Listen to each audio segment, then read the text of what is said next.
Anyone fancy owning the mixing desk that the Beatles recorded Abbey Road on? As coming up for sale in December is the TG12345 Mark I desk that was used at Abbey Road from 1968 until 71. The desk was unfortunately thought to be lost forever, as after it was stripped in 1971 and replaced with the Mark II, nobody knew what had actually happened to it. It turns out that surprisingly a lot of the channels were donated to a school in North London, who used it for a while when they were doing tape duplications. After they didn't need it, they actually just discarded it outside by the bins, ready to be taken away and thrown away with the rest of the rubbish.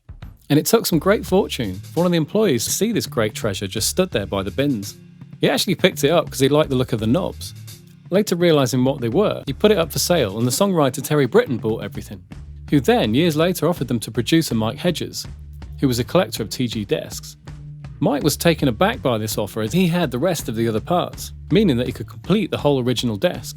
So incredibly, the desk is back together and on sale at Bonhams in London, and I'm sure being such a piece of history it's going to have a lot of interest.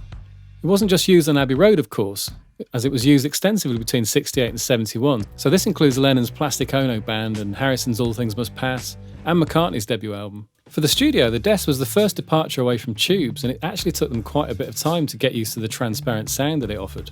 It definitely gives the Abbey Road album a distinctive sound compared to the rest of the Beatles canon. And if you want that sound yourself, it's probably going to cost you upwards of £1 million, although you can just use the Waves version, of course.